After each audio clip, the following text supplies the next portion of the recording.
Welcome back to Joe Stunner Boxing. What I do when I get up in the morning is I put the kettle on and make a nice cup of tea, and I have a look at all the boxing news. You know, I go through the usual sources, and you know, this morning it was ESPN, there was a Daily Mail article and a few others. And what did it say? It said something that should surprise no one. It said that, according to Steve Kim, the American boxing journalist, Tyson Fury and Oleksandr Usyk is not going to happen, at least not for the foreseeable future, and not on April 29th. Now, like I say, this should really surprise no one. I never thought this fight was going to happen, at least not on that date. Everything, every possible roadblock that could be put in place by Fury was done. All right, 50-50, not acceptable. 60-40 to the winner, not acceptable. Give me 70-30. All right, you can have 70-30. Not acceptable. Apparently not acceptable. Egis Klimas, who is Usyk's manager, has said that Fury was still pushing for, you know, compromises and whatever you want to, however you want to phrase it. He wanted more. More was never enough. And this should surprise no one. Tyson Fury, according to his actions, and that's how you judge someone, not by what comes out of their mouth, but by their actions, did not want this fight for whatever reason. Okay, I've made videos about this before, I've been, you know, done a bit of COD psychology on the man. I've given you my opinion on where I think his head's at, why he doesn't want the fight. It should surprise no one that he doesn't want this fight, okay? He went to Germany, great result. He went over to America and beat up Deontay Wilder, great result. But apart from those two efforts, everything about Tyson Fury, including going back to when he ducked David Price for the British title, he gave up those belts and Pricey picked them up.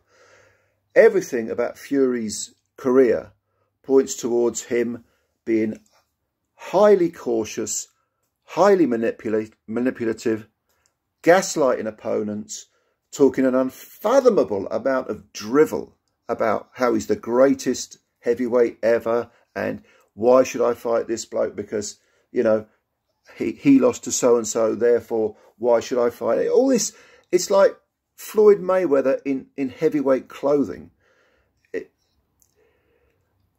What can I tell you? What else can I say? This is going to be a short video because I've nothing more to say. I've said it all in previous videos. Usyk and his team did everything possible to make this fight, and Fury, I won't even say Fury's team, because I think Frank Warren and probably Fury's team, they wanted Fury to take the fight. It's Fury himself. He doesn't want this fight, all right? At least not now. Maybe if Usyk goes away, and apparently he's going to be looking at mandatory obligations, if he puts some miles on the clock, if he gets into a couple of fights where he gets beaten up a bit but wins, you know, maybe he gets cut, maybe he gets floored. Once Usyk looks vulnerable, then Fury will be interested, because that's the type of fighter he is. He is not someone who, at this stage of his career, can be mentioned alongside Muhammad Ali, you know, Joe Louis, Lennox Lewis. You know, these are guys that mopped up the division. Never mind who's beaten who. I haven't beaten them. I've got to fight them, so I'm going to go in with them, and I'm going to, you know, Lennox Lewis lost a couple of fights, avenged them. Muhammad Ali, he lost fights, avenged them, apart from obviously Leon Spinks. You know, Larry Holmes was another one. You know, he didn't lose fights, but when he was, well, he lost twice to Michael Spinks. But you know what I mean? He mopped up his era. Fury has not done that. And this type of avoidance, ducking, whatever you want to call it. I don't call Tyson Fury a chicken, because he's not a coward, not when he gets in the ring. Outside of the ring, he's got psychological vulnerabilities. He's brittle. I've said this in previous videos. Anyway, a bit of bad news that should surprise no one. It doesn't surprise me.